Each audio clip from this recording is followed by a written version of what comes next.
Welcome back. You're listening to The Voice of Russia in London. My name's Brendan Cole.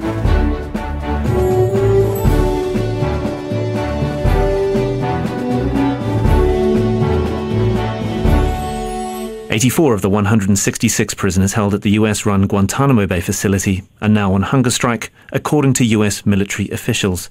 The prisoners are protesting against their indefinite detention. Most are being held without charge. The US military says none has a life-threatening condition. The hunger strike started in February and has grown rapidly in recent weeks.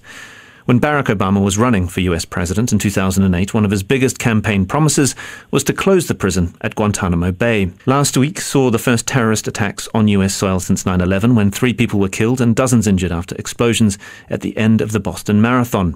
It has thrown into stark relief just how the United States is prosecuting the so-called war on terror.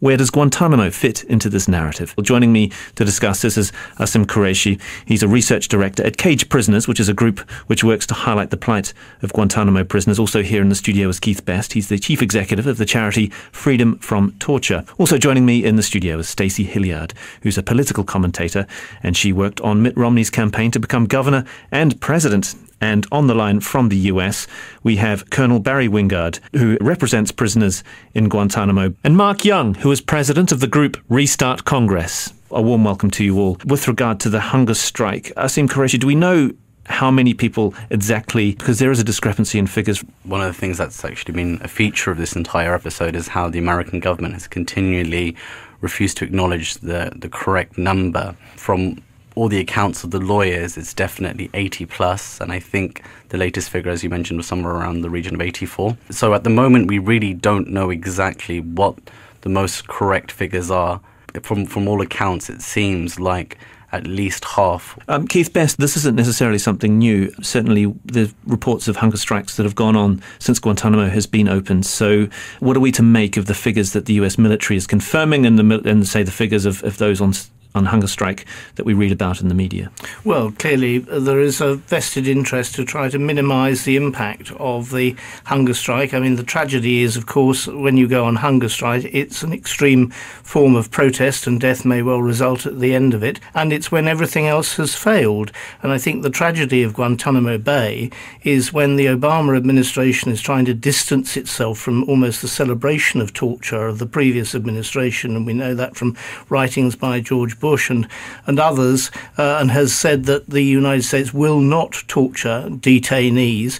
Guantanamo Bay is a continuing sore and a continuing reminder to the rest of the world that the United States has not yet got its act together. Stacy Hilliard, a celebration of torture. I would never say that would be a celebration of torture. I don't think any of the tactics that were being used, whether they were called enhanced interrogation techniques or torture, was anything that was taken lightly and is nothing that has ever been celebrated. What do you make of the reports of intrusive searches which seem to have precipitated this latest wave of hunger strikes? The report searches of the Quran, for instance. I understand that there's been searches of personal items and there's actually been some removal of some items from people's cells. I'm not going to comment too much on the actual actions because I don't have the details in front of me. I haven't been privy to that information. But I would like to think that if there's things that have been removed, there's been reason for that. And hopefully it's been done responsibly. Colonel Barry Winguard, I mean, what do you know about the health conditions of the inmates? Well, I traveled to Guantanamo Bay for the past 5 years. I've been there over 50 times. I most recently was in Guantanamo Bay from the 8th to the 12th of April this month. What I can tell you is that my client, Faiz al-Kandari, who is a Kuwaiti, throughout the years has suffered through hundreds of enhanced interrogations. During that time, he's been treated in the most obscene ways. In addition to that, in 2006, there was a different dispute over a Quran when 8 men turned up at his cell in riot gear and a 200-pound man stomped on his neck. Now, you combine that with the situation that we have going on today, he's gone from 147 pounds down to about 100 pounds. This man who I've been meeting with for 5 years basically puts you in mind of a 90-year-old man who can barely communicate. I mean, he can barely focus. You can put your hands around his waist and basically touch your fingers. I mean, it's a dire situation. I mean, we can talk all the politics you want, but, I mean, some of the items that were taken included personal effects that these men had throughout the years. Our attorney-client privileged communications were seized. So I think you can see, I mean, there is a crackdown, and that crackdown began in January and February. And these men, 95% of whom have no charges, are fully committed to this hunger strike, and I suspect that somebody may die here. I'll bring in Mark Young. He's the president of the Political Action Committee, Restart Congress. It's the first time there's a general hunger strike. Is this something different? You need to back this up a little bit. I mean, when you first look at the idea that it's a hunger strike, the thing we have to keep in mind is that's voluntary on the part of the prisoners. So you can't say that the hunger strike itself is a form of torture. I know some people are claiming that trying to force feed them is torture, but hunger strike's a choice. So as bad as Guantanamo Bay is, you can't blame the administration for people choosing to kill themselves. Asim Qureshi, the administration in D.C. can't be blamed for this, can it? No, it can absolutely be blamed for this. And this is the point, that these people are using their own bodies as a last resort to protest against their conditions.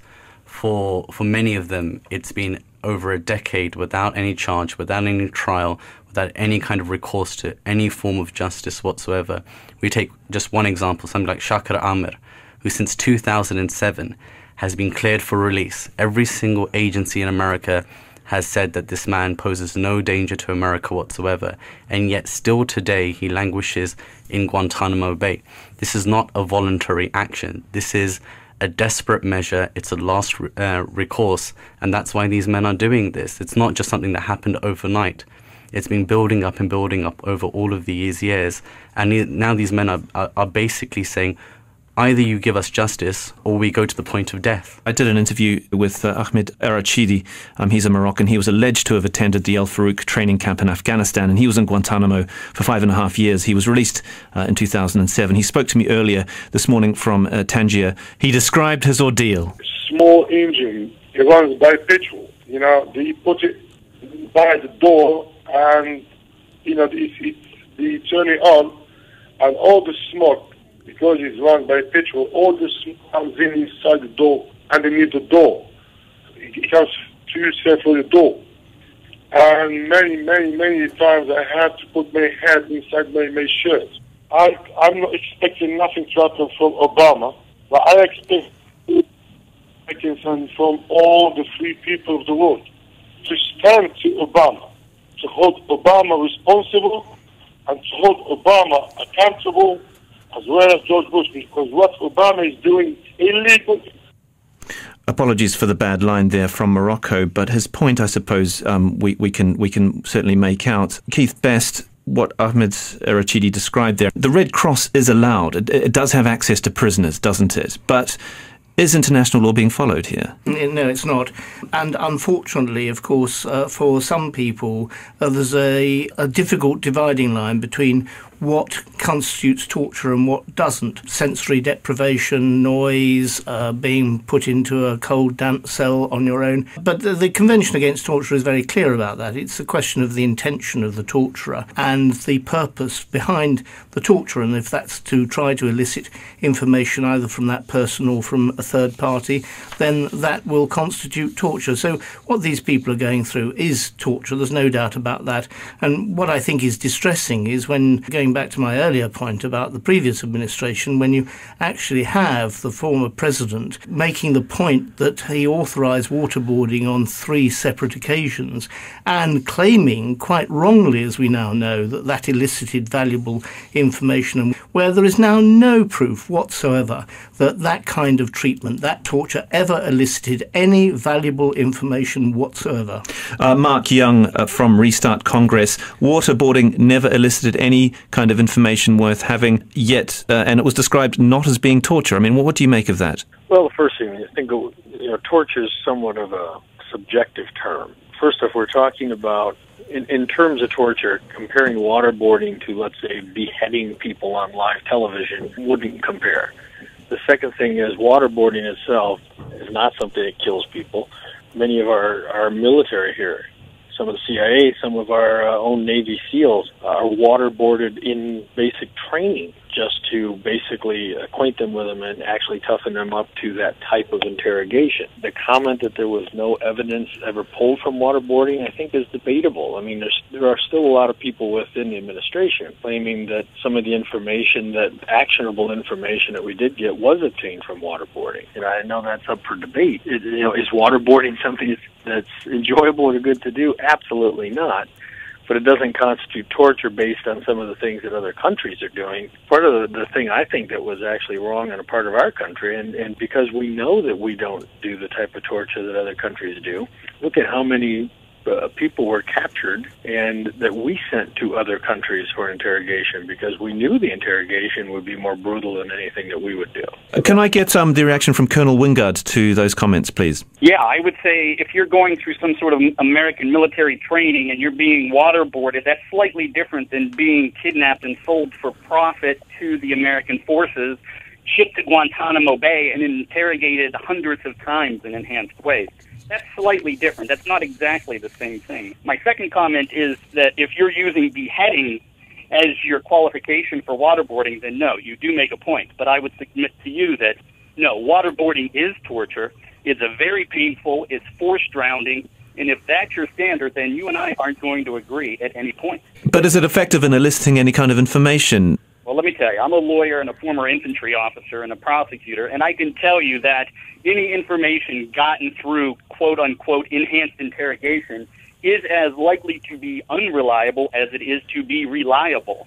If you have an individual who's willing to go all out and sacrifice their life for a cause, then it's just as likely that they're willing to tell you what you want to hear or disinformation as a result of the torture than to somehow believe that the pain is going to make them succumb and want to be your best friend. Can we just nail two things here? First of all, looking at waterboarding of Khalid Sheikh Mohammed. Khalid Sheikh Mohammed was waterboarded 183 times, and what we now know from what's come out from the US Intelligence Committee and other sources is that any information that he gave which may have been of some use was actually obtained after that. And the second thing is, please don't take it from me, Mr. Young, that waterboarding is torture. We're a clinical organisation which provides care for torture survivors from all over the world. We have doctors, we have psychiatrists, we have clinical psychologists who work for us. The view that waterboarding is torture is not mine, it is that of our psychiatrists. I'll just get Mark Young's quick reaction to that and then we'll move on. I don't disagree with them. I'm not a supporter of doing waterboarding. Look, here's the whole thing. First off, anytime you allow certain individuals that kind of control or that kind of power over other individuals, such as waterboarding or whatever it is, the odds are it's going to be human nature that some people are going to abuse, even if it was effective at some level, that it's a slippery slope process and it's going to get abused. What America is about, what our country is about, isn't about torturing people. I agree that the information that you probably obtain through torture is suspect information in the first place. Our president promised that he was going to close Guantanamo Bay during this first election. It hasn't happened. He promised it during the second election. And now he's basically distancing himself from it and really doesn't want to be a part of it. You're listening to The Voice of Russia in London with me, Brendan Cole. We're discussing the future of Guantanamo Bay. With me is Asim Qureshi, Keith Best and Stacy Hilliard in the studio. And on the line, Colonel Barry Winguard and Mark Young.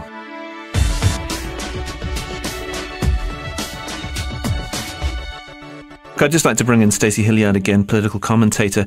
The point that Barack Obama made about closing Guantanamo, it was never really going to be a closure as such, was it? I mean, there would be people that were cleared for transfer to face charges, effectively, and perhaps it was a promise he shouldn't have made. It was a symbolic gesture to say that he was going to close it, and the fact that he hasn't done that, he hasn't had the leadership to be able to get this actually enacted through Congress, I think is a big failing in his administration. If he is able to actually be able to close it, the recommendation from the bipartisan committee that looked at this recently said that it should be closed by the end of 2014, which goes in line with the drawdown of NATO forces in Afghanistan. And it would be a symbolic gesture at this point to close it. It would be transferring the detainees to either U.S. prisons, repatriating some, having them finish tribunals that are taking place. The foreign policy has shifted from sending people to Guantanamo to drone attacks. And so the way that Obama has been able to handle this has been really just to ignore the situation and not to bring it up, except for when he needs to in his political campaigns. So he had bipartisan support, and so he's being stymied effectively by Congress, isn't he? And it's political capital he doesn't want to waste on when he's got other issues to face. And I think with the recent events in Boston, that it'll bring a new debate to the table that says there's still a threat, which could be domestic, which are people also being influenced by foreign radicals that are preaching to young men, whether it's in the U.S. or outside, and there's still a clear threat. And I think that's going to make it even more difficult for him to close it. But with Congress, a lot of the case becomes not in my backyard. We don't want these prisoners transferred to domestic prisons for various reasons. And what do you make of that, Asim Qureshi? This is a difficult political problem, and Barack Obama has other issues to face off against. And certainly a recent survey by ABC News found that something like 70% of Americans didn't want Guantanamo Bay to close. So from your organization's perspective, I mean, how do you feel about that? I mean, the whole thing's quite silly, really, because, I mean, the idea that somehow America is safer by keeping Guantanamo open is stupid at best, simply because Guantanamo has become the very symbol of arbitrary detention worldwide. I've traveled around large parts of the world investigating arbitrary detention and torture. I remember being in the northeast corner of Kenya, meeting people who had been in indefinite detention for 17 years. And the best way they could describe their situation was to say it's like being in Guantanamo Bay. It's become the reference point. And that's the perception of America worldwide right now, within those people who hate America and those people who even like America. But that's what Guantanamo has done. And to say that somehow keeping it open is going to help is never going to do anything. And even transferring these people federally doesn't help either, because unfortunately the American federal system has endemic bias. It has grave procedural impropriety, especially when it comes to trying terrorism cases. The only way to really rescue America's image is providing these people with prisoner of war protection by having true military tribunals to ascertain their statuses as combatants or as civilians who committed war crimes, but within the context of the Geneva Conventions. If they do that, if they go back to the Geneva Conventions, they may be the opportunity to rescue their image somewhat. Colonel Winguard, you represent prisoners in Guantanamo Bay. There is the sentiment expressed there is that even if they were to be transferred, they wouldn't get a fair hearing in the United States anyway. Well, let me tell you, I've looked at my clients' cases, and I can tell you that the evidence in every single case is breathtakingly underwhelming, to the point of I can tell you that they will never get trials, which is why we have to get into this indefinite detention thing. We don't know if they did anything, but they're mighty scary, so we got to keep them forever, which to me strikes me as un-American. That's point one. But point two, I mean, this isn't a battle over geographic location. This isn't about the location of Guantanamo Bay. This is about finding justice for these men. And let's assume 11 and a half years later that you believe that they did do something. Aren't we getting about to the point where they've actually served a jail sentence? Aren't we getting to the point where we can actually say, hey, either charge these men or send them home, because it's been 11 and a half years. In the case of my client, Kuwait, the Emir, the King of Kuwait, has built a $40 million rehabilitation center just for the two sons of Kuwait that remain in Guantanamo Bay, Fayez and Saudi, which remains empty to this day. So we need to get beyond the talking points of let's move them to Illinois and let's get them in the federal system. Let's get them charges. Let's get them a trial, or let's send them home. And that's what the battle's over, not the geographic location of Guantanamo Bay. Mark Young, they need to be charged or released. I don't disagree with that. That's what we're about. What America is about being a country of laws, not a country of men.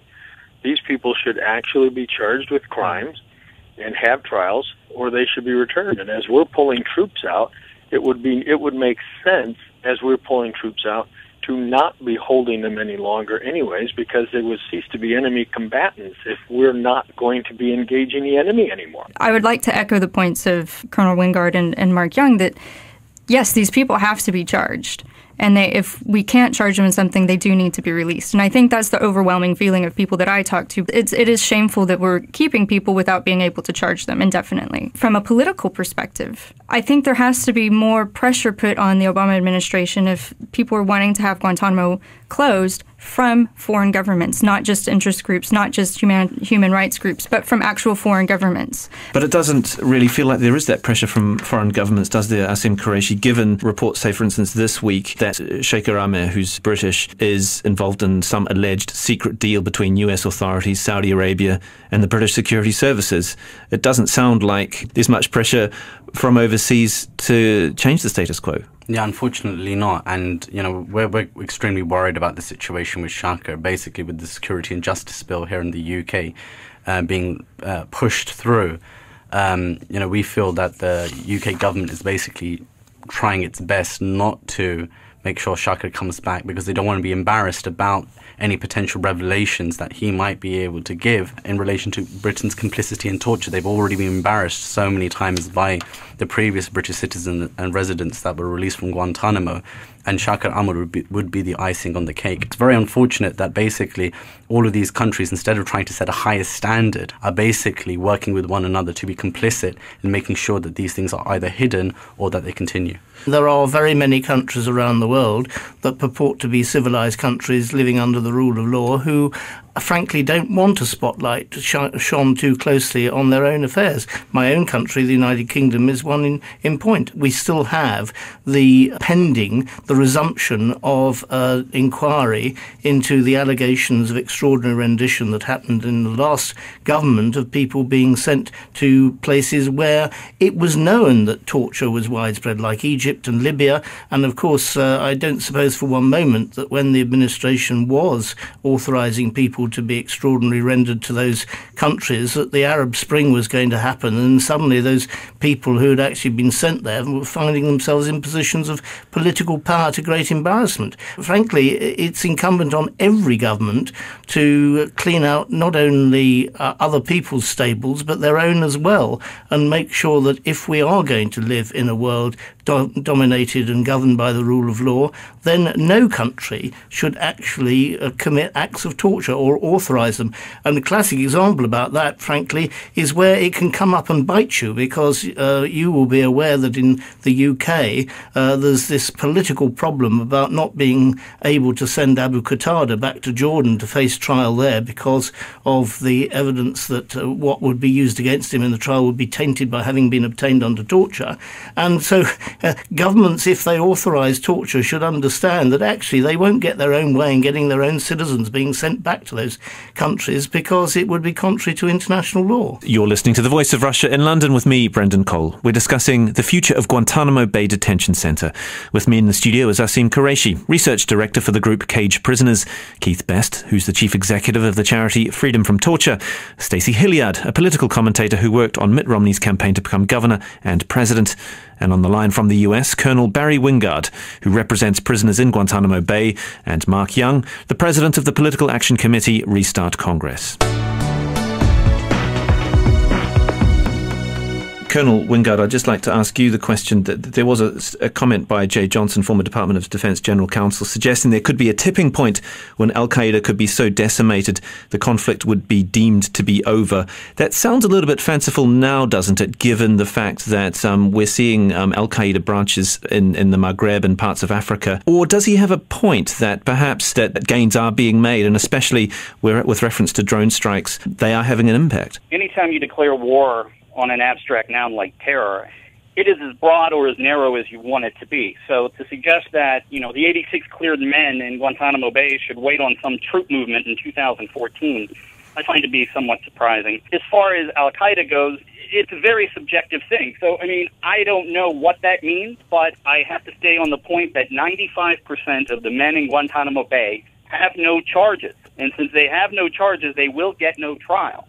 And if you're waiting for the Office of Military Commission to try them, in 11 and a half years at Guantanamo Bay, they've done a total of 7 completed actions against individuals, 7, 4 of which have been overturned. So if you're waiting for that cavalry to come, that cavalry is not coming. As far as the war on Al-Qaeda and terror, that can be any as Orwellian as you want it to be. Mark Young from Restart Congress. The emphasis has shifted away, as far as Barack Obama is concerned, from Guantanamo towards drone strikes, hasn't it? Well, absolutely. And we hear more outcry about what's going on at Guantanamo than we do the fact that we're using drones and killing people.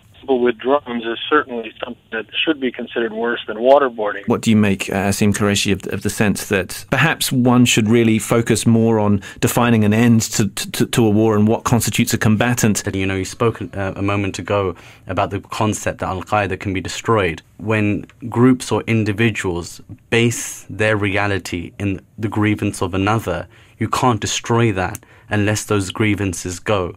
And this is basically going to be the lasting legacy of the way that America deals with this war on terror. As long as you have extrajudicial killings through drone strikes, you will have a continual line of grievances.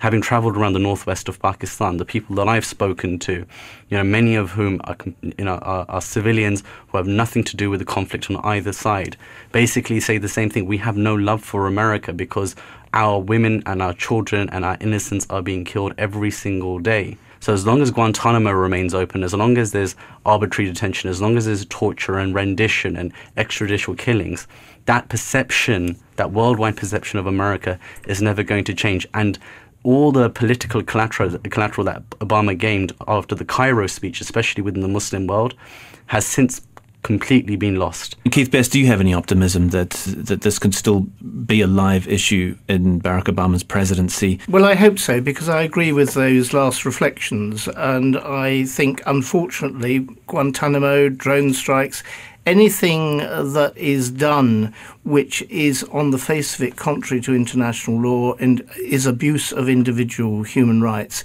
is a continuing blot on the escutcheon of the United States. And that's very sad because it does cause that kind of resentment and that resentment can last for generations. But beyond that, I think it's a much bigger issue than that. It's about occupying the moral high ground. And it's very difficult for any country to pontificate about civilized values if people can point the finger of accusation and say, look, where are your civilized values when you're dealing with certain other people? But Stacy Hilliard, we've referred to cooperation with the United States, with other Western countries. Is America unjustifiably and unfairly tarnished in all this? And has this damaged America's reputation in the Arab world, for instance? With the reputation, I think there's always going to be people who love us and people who hate us. And I think that Obama's rhetoric, which is what I believe it has been since his very first election, hasn't helped in not following through on some of his promises. As far as the U.S. standing in the world, we're always in a lose-lose situation. Because we're the remaining superpower, we are, unfortunately, oftentimes world's policemen, whether by choice or not by choice. We're asked to come in and participate, and you've seen the Obama administration taking a step back from that, such as the instances in North Africa and Libya. But there's never going to be an end of, if you want to call it war on terror or a war of ideals. That will never come to an end. And you've seen how I work a lot in West Africa, and you've seen how these splinter groups in the Maghreb and Boko Haram and different groups are being radicalized in different ways through the system that Al-Qaeda was using and using it for different purposes. So that's never going to end. It's going to have to be finding a new way to deal with it. And you see our governments, the UK, the US, and many of the NATO countries looking at new ways of dealing with terrorism. Sadly, we've run out of time, but I'd just like to thank my guest, Stacy Hilliard, political commentator who worked on Mitt Romney's campaign to become governor and president. Also in the studio here, Keith Best, chief executive of the charity Freedom from Torture. Asim Qureshi, research director from the group Cage Prisoners. And on the line, we had Colonel Barry Winguard, who represents prisoners in Guantanamo Bay, and Mark Young, president of the Political Action Committee Restart Congress. Thank you very much for joining me, Brendan Cole, on The Voice of Russia in London.